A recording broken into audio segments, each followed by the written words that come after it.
we're really excited about one of your initiatives, the climate change curriculum that you have here in New Jersey. Can you talk to us about how you got started with it? Absolutely. This has always been a passion of mine, climate change. And it first became a passion of mine back in the 90s when we were living in Germany, the first time we lived in Germany. And I remember when one day I went to take the garbage out and I got yelled at because I had not separated all of my glass. And it was not just separating the glass from the garbage, it's separating the green glass from the brown glass, and it all had different receptacles that it had to go in. And that was interesting to me because the entire country was focused on it. Separately, same time of life, same place, I went to the grocery store and did not bring a bag with me, which was highly, highly frowned upon. So it triggered something in me then, and over time I have learned a lot. I am a founding member of Al Gore's Environmental Board, so I have absolutely learned so much from him and from all the incredible people who are affiliated with that endeavor. And then, here in New Jersey, we are so susceptible to climate change. Many people don't know that, but we are. I think the two places in the United States that are susceptible to sea level rise the most are Miami, Florida, and then New Jersey with our beautiful 140 miles of coastline. So this has been something that Phil has been really focused on because we're going to be 100% clean, green by the year 2035.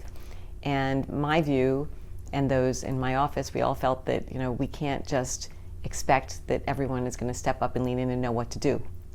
So there are going to be tremendous opportunities. There already are, but in much the same way, you have to teach. You don't go in math. You don't go from. You don't become an engineer overnight. You have to start adding and then multiplying, and then go to algebra and geometry and go through everything. The same thing is true for climate change. And so I was really excited about the opportunity to make sure that we are keeping up our word, and I feel like this is really a generational gift that we owe it to the next generation to make sure they have the skill set that they need. Yeah, and this is K through 12. It is. And so I'm assuming they're learning different things, like you said, in kindergarten as they would in high school. Exactly. Or middle school. Exactly. So one more thing by way of background is that every 5 years, the standards in the core curriculum are evaluated by a group of educators. So back in 2020, the educators, 130 educators, were selected from across the state to look at at what we should be teaching. What should our children know in a 13-year public school education? What should they walk away from that education knowing? And I went in and talked to the teachers and explained why I felt this was important. And thankfully, the educators agreed, and so we implemented in 7 of the 9 core standards of the curriculum back then. We started it, and they are actually April 5th today about to vote on the remaining 2 standards within the core curriculum, which are English and math.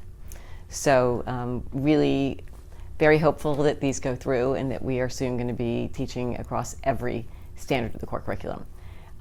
But we are teaching it from kindergarten right through 12th grade, and the class, the content is clearly very different in kindergarten than it is in some of the higher levels. And interestingly, a lot of people think of climate change as being something you'd learn in science. But in fact, we took the view, and I take the view, that not every student is going to really be thrilled with science and really be listening. Some may get their inspiration from art, or some may get their inspiration from social studies. And by explaining how climate change works in each of these different content areas, we will definitely be able to touch every student in some capacity. So, whether it's, an artist who wants later in life to become an architect, or wants to go into some kind of communication, become a journalist and try and communicate to others why this is important and what's going on in the world around us. Or it's somebody in phys ed. There's a lot of people who live in areas that are really badly impacted by asthma rates because they're very near They might be very near an interchange, a road interchange, or by a port, or something like that. So it's all relevant, and it's all complementary of one another. When you were trying to accomplish this, right, you were meeting up with, let's say you said 130 educators Yes. across the state. Were you met with any challenges trying to come up with this curriculum? I think that I'd say if there were challenges, there were probably two. One might have been that educators were trying to understand, well, how will I teach climate change in, phys ed, for example? Why? What's the relevance? And then when you explain, obviously, if you have asthma and you try and exercise, your ability to perform is going to be diminished. So it was giving examples of ways to be creative. And once that floodgate was opened, it was really fun to talk to these educators, because then they said, oh, I can see how we could do this and we could do that. So that was the first area. And then the second one was simply a reticence, perhaps, an initial reticence, because the teachers themselves had not been educated in climate change. And so we have gone to great lengths to try and educate the educators, or at least give them the materials that they will need to make sure that they feel confident and they don't feel like we are asking them to do something that they're, just really uncomfortable about. So, how many years would you say it took from the moment of inception until you guys were able to get the curriculum going in schools? Well, we had this thing in the middle called COVID. So the rollout was a little bit delayed. We were supposed to roll out earlier than we ultimately did. So let me give you, if we are fortunate enough to have the standards voted on today, it will then go out to public comment. There will be a final vote in August of this year, and it will be rolled out in September of 24.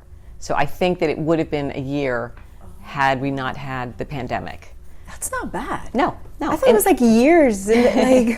Well, I mean, I also, you should understand that since we have already, had these other 7 standards, we've been working on this for a while. So the Department of Education, together with the Department of Environmental Protection, has been populating a website with materials for teachers. So either, developmental materials for the teachers themselves, or curricula, or source materials, ways to look at advocacy, either in school or out of school. So there's this entire website that is now, been stood up, that is available for the teachers at any grade level. So it gives, it gives suggested readings and suggested, class ideas for everything from a kindergartner straight through 12th grade.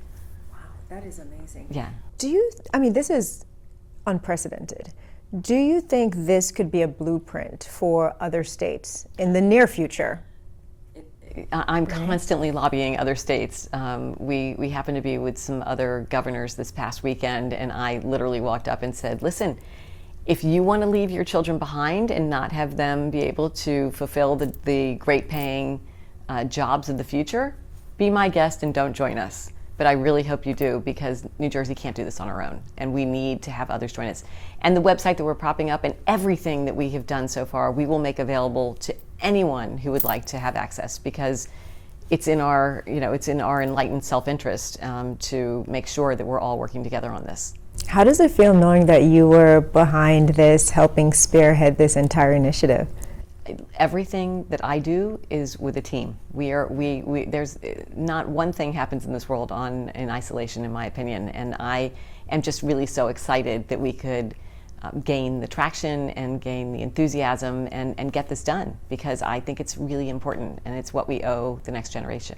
Yeah, and like you were saying, as far as the curriculum is concerned, students can really, really take this and just skyrocket into any career choice they want. If you think about it, down the road, everything we wear, the way we move, so transportation, clothing, food, art, everything we do is going to be impacted by climate change. And so we're going to need, as I said, the artists to help us communicate, the engineers to understand how to be more green in their design. We're going to need the policy people to have a deep understanding of what the implications are if they, make a change in legislation. Everybody needs to understand this, and so the answer is yes. Everybody needs to understand and know what we're doing. When you visit schools and you see the enthusiasm Yes. with these students, and you see how much they've embraced this entire climate change curriculum, what goes through your mind? I love it. Really, the children are the most inspirational. And I have visited, I don't know, many, many schools across New Jersey now to see what they're doing. And they were doing this before we even had the standards in the curriculum. And I've seen students in kindergarten and first grade who are taking old crayons and separating them by color and then peeling off the paper and putting them on a scale to measure, the red is, this many ounces and the blue is this, and then going outside and creating an actual solar panel out of aluminum foil to melt the crayons into new forms with cookie cutters and creating new crayons. And it's all relevant. It's great. So you've seen everything from that to community gardens and solar panels on roofs. There's some students in Middletown, New Jersey, who are working with the local government to install solar panels on Town Hall. There are students in other parts of the state who are planting seagrass to help avoid erosion along the sea line. I mean, there's so many ways to interpret this, and there's great opportunities, educational opportunities at every single level. I agree, 1,000%. Did your involvement with the Climate Reality Action Fund help with this initiative?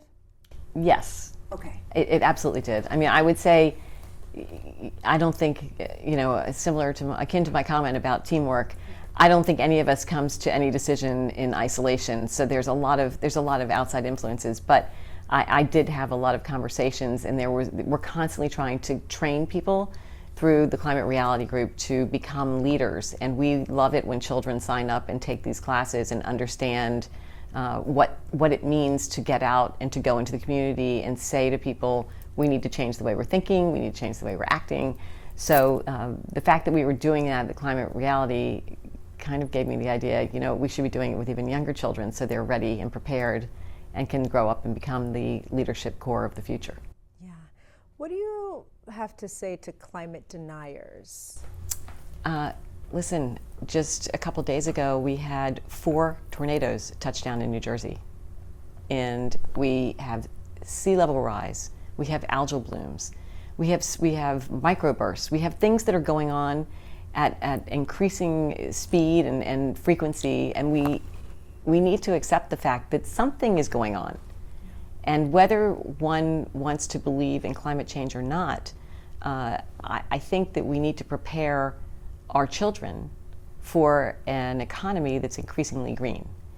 And whether someone individually doesn't believe in climate change, the world is moving towards a green economy. We're moving into wind, we're moving into solar, we're moving into electric vehicles.